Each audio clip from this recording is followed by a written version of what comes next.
But several times in school, I felt something should happen, let every member of my family die so that the conflict can go away.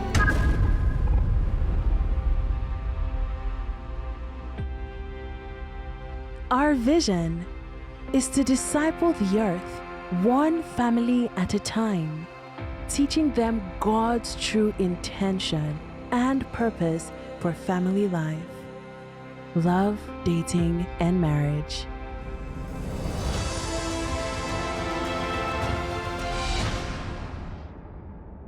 But how does a child feel when their parents divorce? Now you have the experience of having gone through it, and you have the experience of being a counselor and a coach, and now you have the experience of being a parent. So can you help us understand? Because some people might be considering divorce, whatever, or that they don't know how this is going to, the view their children will have. So you tell us, what is that view? What is the perspective? What is the experience? What is the impact from a child's point of view when you see your mother and your father and you love both and they're about to go outside? I'll just use one particular example to lay the foundation for what I'll say. Several times in school, I've never been suicidal. But several times in school, I felt something should happen, let every member of my family die so that the conflict can go away. So that they say that, let something just happen, let everybody die, let me know I'm really just alone. Now, I don't know how to impress this as hard as it came then. It was like, this is too much for me. I don't deserve this. This person is saying this. I have these uncle in Kaduna with his wife that used to visit during visiting day. They covered a lot. Because, you are seeing people getting visited by their parents together. Like, you are shattered. You are completely gone. Because it's not just that they are far, it's that they are not together. So now, the conflict is male parents especially do everything to insist that the mother you have is the one you are not actually happy with. Now, the misjudgment that hurts you at that point is that they think this is comparing with your mom. No, it is that when I isolate your treatment of me, the milk of kindness a mother should have is lacking. Then the male is doing everything to paint you as an angel. How conflicting is that to an innocent mind? Like, I'm not trying to fight you, but my perception of you is chaotic. Then this person does everything publicly, privately to sound you out as an angel. So people are just visiting their children and you are completely traumatized. So your parents are not just not here because they are distant, they are not even together. Then you come to certain points where you actually completely doubt if your parents love you. 100%. Like, even my mom, I may be sounding now like I'm understanding of my mom. I couldn't understand why she was not getting on the road from Lokoja to Zaria to come every week, even as a university student. First, if I ran into pictures recently, yes, she did a couple of times when we were in secondary school. But again, you are concerned because you do not even know if her presence meets the approval of your father who is paying the fees. Again, like I said, my dad has completely lived up to his responsibility towards us. So there was never even that threat of, I will not pay us. No, God forbid. It never, nothing like that. But you're still conflicted because this person came Lokoja to Kaduna, like, can't even, like, see, you sit with some people and mother is visiting and calling daddy, this is your son. That's never going to happen. Never ever going to happen in your case. There's never, like, I keep saying here, I do not have living memory of my father and mother being happy, being in love, or even fighting. I don't have any. The memory I have, first and most impactful memory, when we were brought to Makurdi, she handed us over, they were seated under a tree, just discussing the details of how things will go. That's the last I saw them in any form. And you have 4 children. So first, as a child, I'm even wondering, how did you have 4 children? Like, was there a time of peace? Was there a time you guys were happy with each other? Like, all of this confuses you. Then, if not God's salvation, it can make you completely not want to have anything to do with what you call love relationship. Because there's no picture. The picture for you is complete disaster in the sense of you can't place your hand on what is happy about. There's no incentive, you know. So there was that point. This went on to university for quite some time, where I just felt, can something just happen? Let father, mother, brother, sister, so that there's no step. Some people will be disappointed to hear it, but that's exactly the emotion. Like somehow, can I just now be in that proper place where I know that tragedy happened to me and I'm alone? Like I don't have anybody, then I can live my own life. You know, no obligation of, you see, your mom said this, your mom did that. I mean, I don't go into detail of some of those, but those conflicts come. I heard this, then I heard that. You know, and the impact is much because now, like this happened through uni, and at some point, when my mom's parents passed, I didn't actually properly know because I was under the authority of my dad. So who are you? Where are you traveling to? At what age?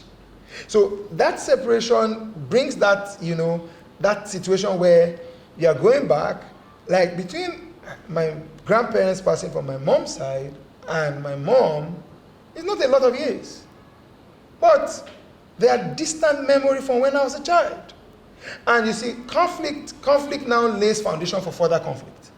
I actually inherited relationships I didn't know about when I was burying my mom. Because at this time I was an adult. I'll give an example, for example, of how deep these things go and how conflicting it makes the child. So at this time I was already even married, but my mom had an accident and I went over to Lokoja. You know, we're making sure she's all fine. And I met some people who took objection at me. In fact, a particular person, I left her an envelope, very small money, just symbolic respect. You know, one of our relatives, the person dropped it to my mom. I said she cannot be bought. That where were we all these years? I was not in control of myself. I didn't have a house. Yes. I didn't have money. I didn't have a life. Yes. I was a child. Yes. So it took my mom's passing to regain the remaining relationships of people who took offense. Yes. Who am I? Where did I start from? I just found my life. I now have a life. I can now go where I want to go. I didn't have it. So you have that bunch of people who have judged you completely. She dropped my money for me. One of your brother or sister that was with your mom, you said there was one that was young. Okay. Again, some of those, I don't sound like this so that they'll say I'm blaming them, but one of my aunties took my mom's last. 3 of us were with my dad. She passed with her. No, I don't understand. She died in 2001. Who died? That child? My last, yes. So my mom's last. My mom had me and 3 girls. So I have 2 sisters surviving from my mom. So 2001, yes. So she was living with one of my aunties and something happened and she passed. So, in fact, funny enough, with all of this, you see, before she passed, I had not seen her for 2 years. So did you even know her? I know her because she was a 91 birth. So she was passing at 10. Yeah, what I'm saying, because you barely saw your mom. So when were you getting time to also see her? Okay, no, we were together until about 99. Before she went to live with my auntie, I was going to secondary in Kaduna. What I'm saying is, when they passed the court judgment. Okay, no, later on she joined us. Oh, later on she joined us. Yes. Then one of my aunties, like I said, you visit and I'll train this one for you. Yeah, so that happened 98, 99-ish. So yeah, so by the time she passed in 2001, I had not seen her for like 2 years.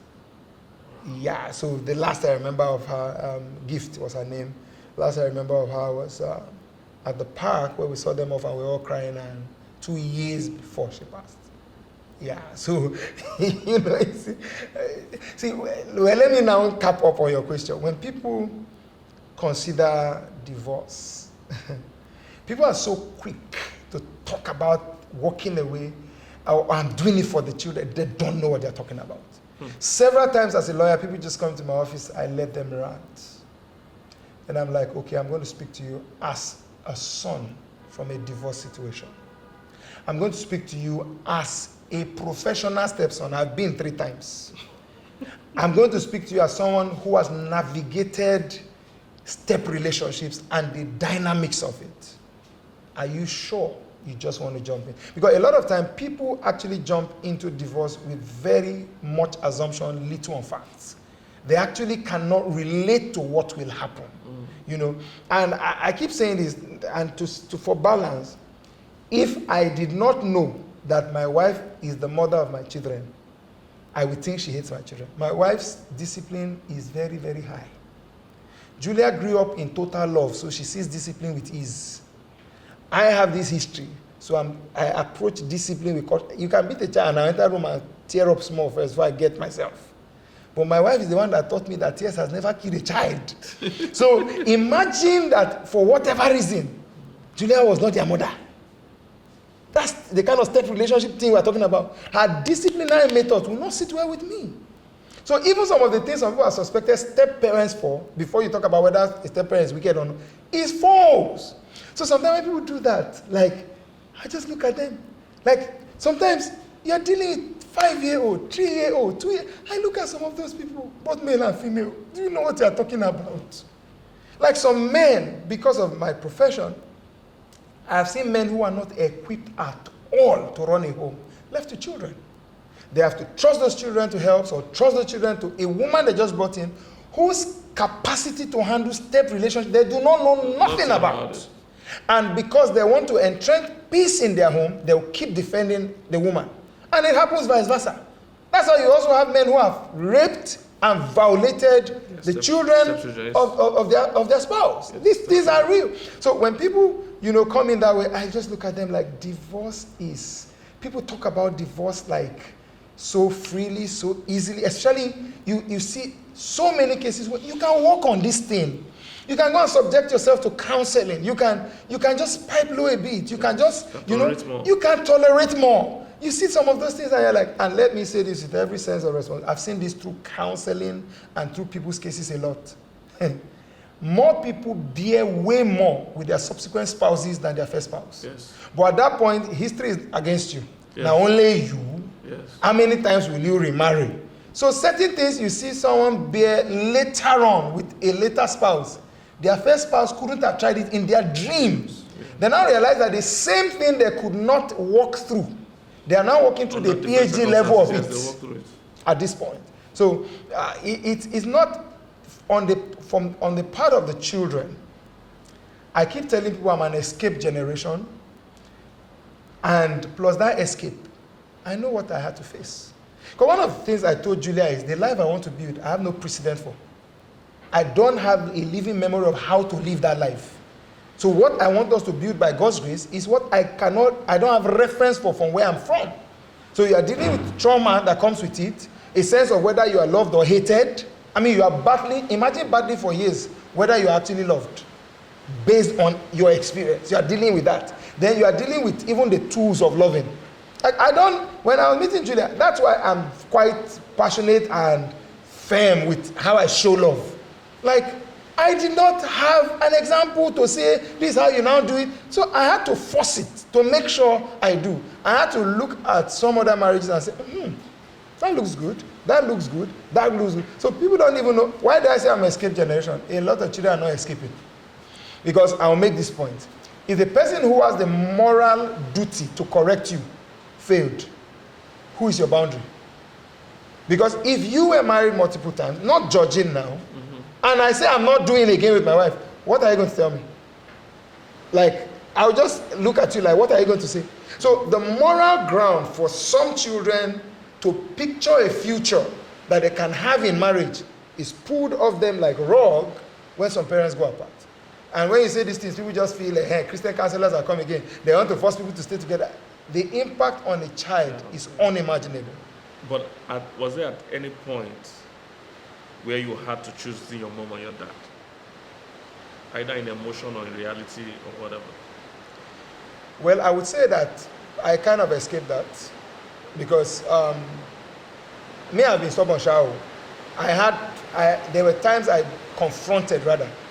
Yeah, because they would try to get you to that. Like, I don't even think my dad knows this, but my mom was quite disappointed I chose to start working as a lawyer with my dad.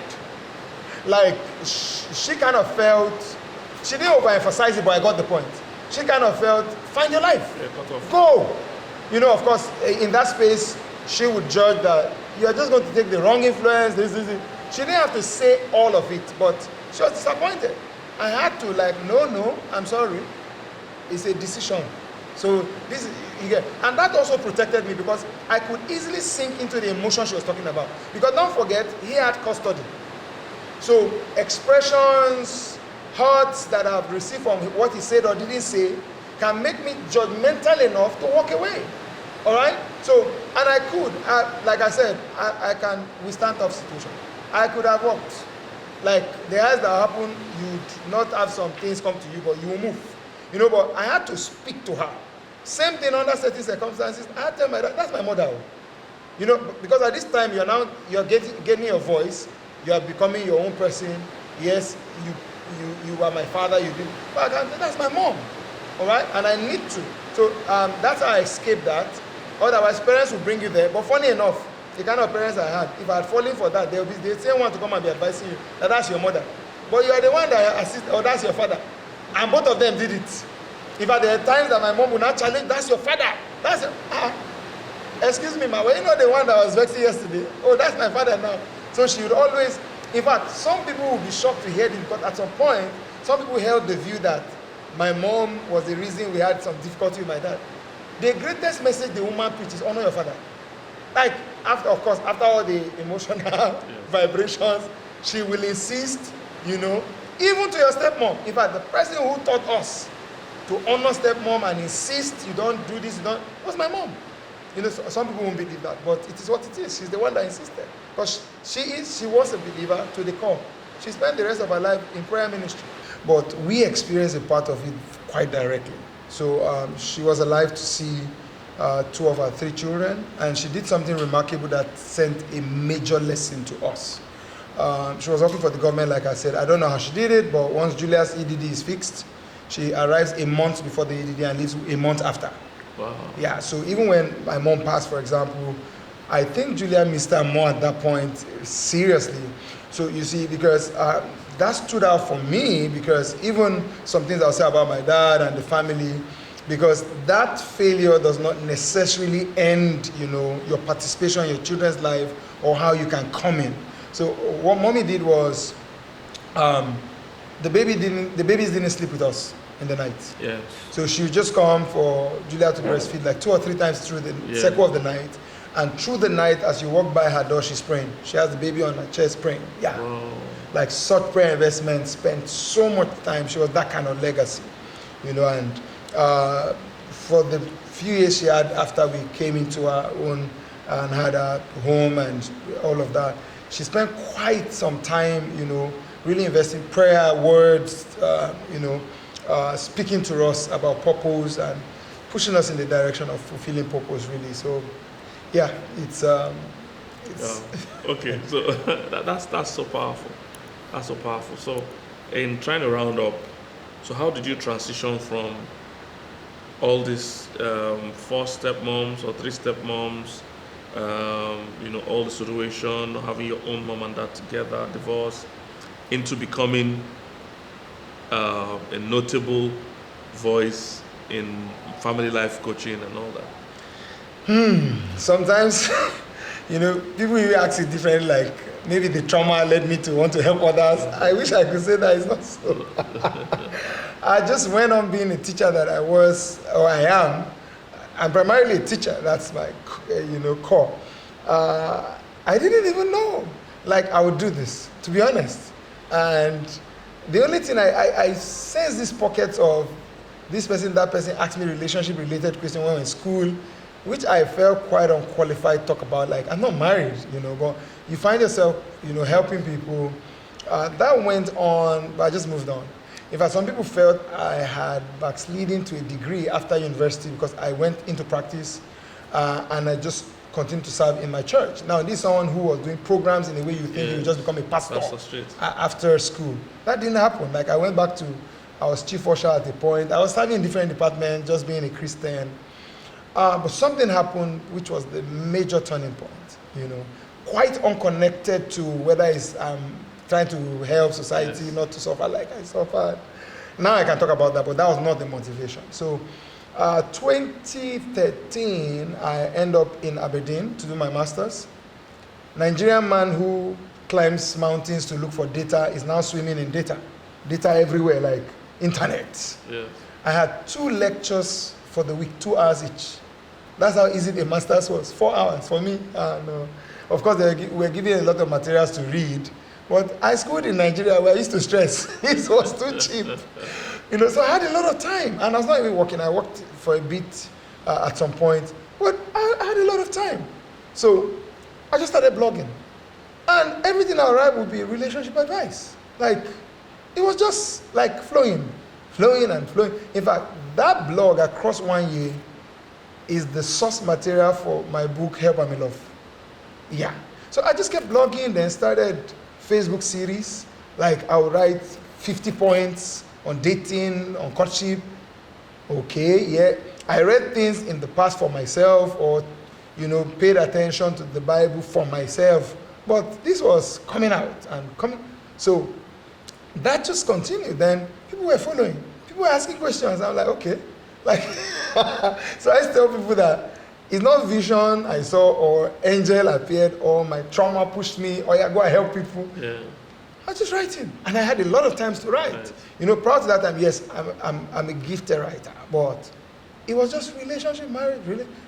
So that went on until I got back. Then we put together the first hangout. And people came. Like, people just came. Like, I thought this thing was a Facebook joke or a blog. Yeah. It was serious.